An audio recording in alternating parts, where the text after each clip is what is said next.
So today I'm installing my 2-meter 440 radio into my 2019 Chevy Volt. So I document what I got to go through to do this. Now I was able to get a bracket and fix up the bracket, bend the bracket so that it would fit here and anchor it onto one of the lugs that holds one of the struts in place for the hatch. So I just removed one of the, it's a T20 Torx.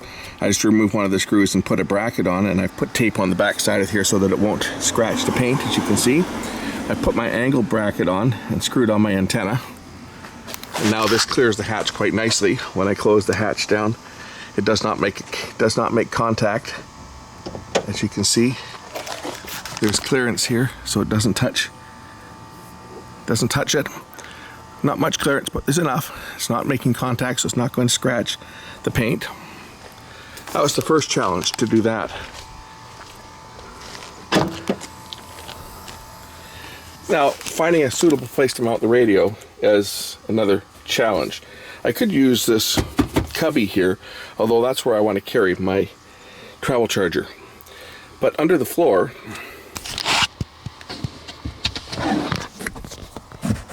this is where the 12-volt battery lives. There's some space in here that I could probably put the radio. This is the tire inflator here. And I think the radio probably could live right next to it and be connected to the battery. This is the 12-volt battery over here. I don't want to connect the radio directly to the battery because obviously if I forgot and left the radio turned on, the battery would be discharged. So I want to have it switched with the power to the car. Now there are two power access points, one in the back and one in the front.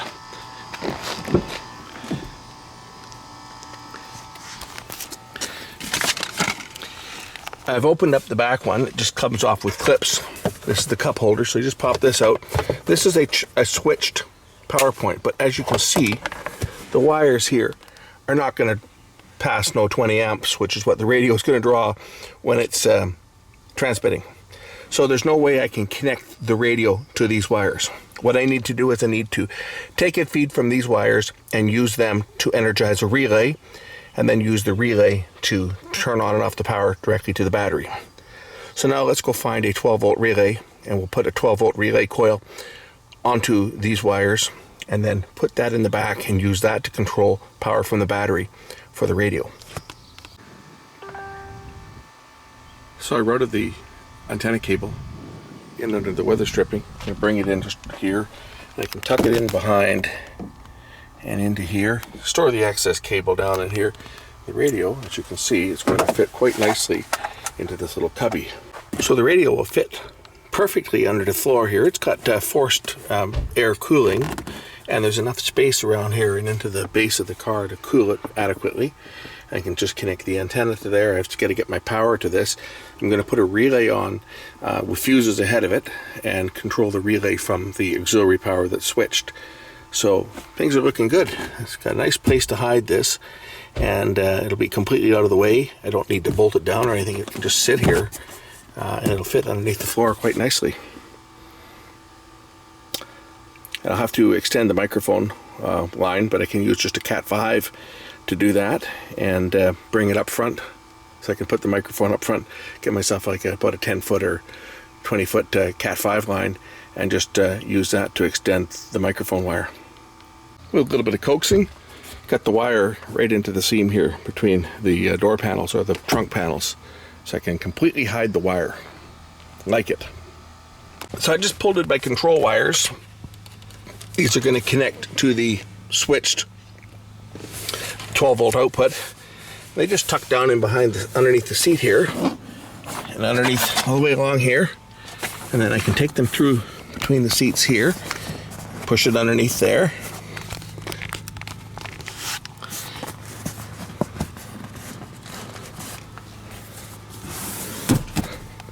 and in behind the carpet down here, under the carpet, into the back,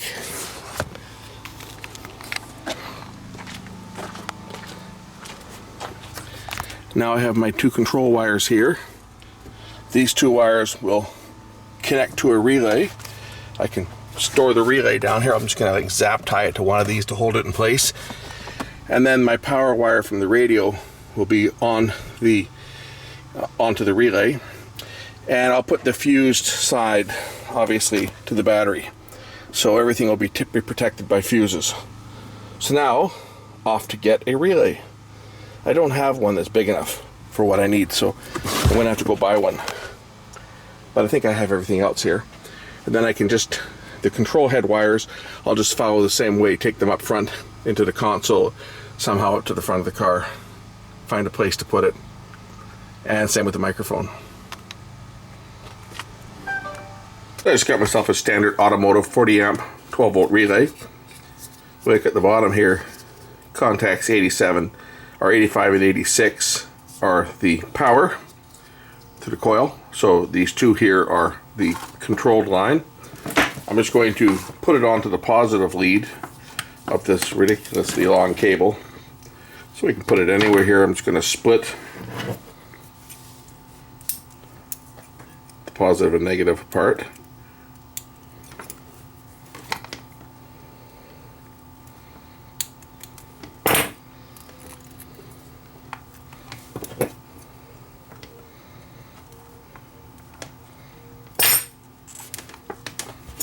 We'll cut the positive line, as that's the only one I need to switch.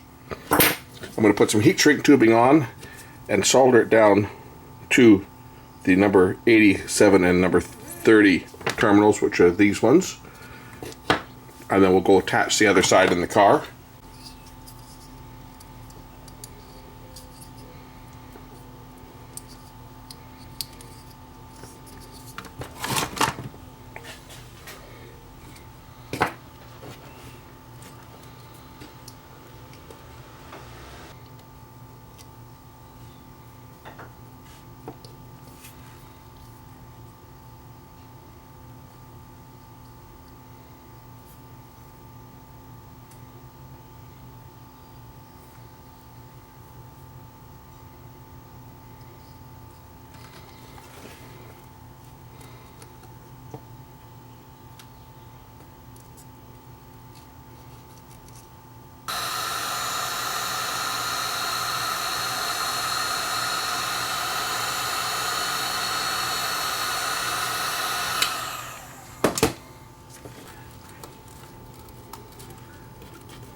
So that's the installation of the relay, and it's heat shrink protected, so it's not going to short out against anything. And I'm going to also mount the thing so that it's not going to touch anything. I just now need to do the power wires back at the car. Let's go do that. Okay, I've got the control wires soldered on, so now we'll just hit them with some heat and set the heat shrink compound. Try to do this one-handed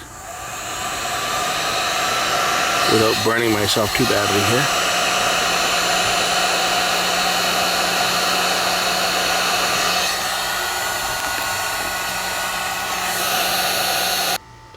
Okay, got the wires heat shrink on to the control relay. Now time to connect it to power, and we'll connect it up at the other end of the car as well into the convenience plug, and that will trigger the relay, which will turn the power on to the radio. Connect the negative wire to the negative terminal of the battery, the positive wire underneath here to the positive terminal. This is fused, so if anything were to short, these fuses are going to pop. We'll do the negative terminal first. I'm just going to loosen off this nut. So I'll put a wrench on here and this will come off quite easy. I don't actually have to remove it. I'm just going to loosen it enough to stick the wire under it and then tighten it back down. Okay, negative terminal is connected. We'll do the same for this is the positive terminal here. So connected the positive terminal here. Just loosen off this bolt that releases this clamp. Stuck the wires in there, tighten the bolt back down. I'm now ready to energize the other end of the wire and turn on the power and the radio should turn on, or the radio will turn on. So let's get the other end of that control wire hooked up. It's going to tap into the wires right here, probably at this plug. I think this is where both of them go into this plug, and it splits off to the one in the front and the one in the back. I think that's where I'm going to take the power from, right there. So I just cut the wires here. I'm just going to tap into these wires, put some heat shrink tubing over them, and solder them back together, and then put the heat shrink tubing on. And then when I turn on the power, it'll energize the relay, which will turn on the power to the battery to the radio.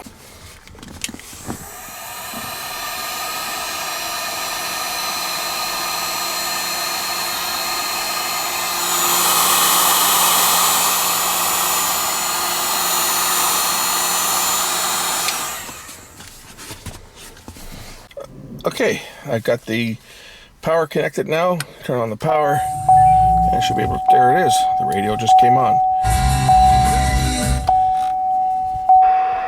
I gotta hook up my external speaker, and I gotta hook up my microphone. When I turn off the power, radio turns off, which is exactly what we want. That way now the radio has full power without worrying about drawing excessive power. Now I just gotta find a place to mount this, run the cable in for this, hook up my external speaker, and hook up my microphone, and my radio will be complete. So now it's dark out, but there's the antenna attached. And inside the car here, I've just mounted the radio in the back, and I've just set the little display into here.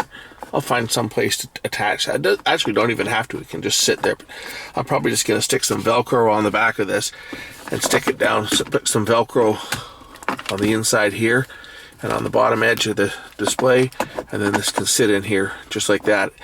I'm going to get I've got my microphone plugged into just a piece of Cat 5. I'm going to get a Cat 5 adapter, like to put two pieces of Cat 5 together, and that way I can plug the microphone in and just stuff the adapter down the side here between the seats. So I've got all the cables routed in underneath the seats now and underneath the console, so everything's all pretty hidden except for the little cord that comes out for the control head. Everything else is hidden under the seats and under the floor in the back, under the storage. In the back of the car, there's also there's a rubber mat here that sits down over top of the floor, so everything's hidden other than the speaker wire. I've got the speaker just mounted on the back here. Just used a zap tie to hold that in place. That way nothing's permanent. I can take it out if I need to, and you know, it'll give me good enough sound for when I'm using the radio in the car. I got to get an antenna before I can test it, because with that broken coil, I don't want to load up the transmitter. It's not doing it any good, that's for sure. Anyway, that's installation of a ham radio into a 2019 Chevy Volt, where you completely hide the thing. Thanks for watching.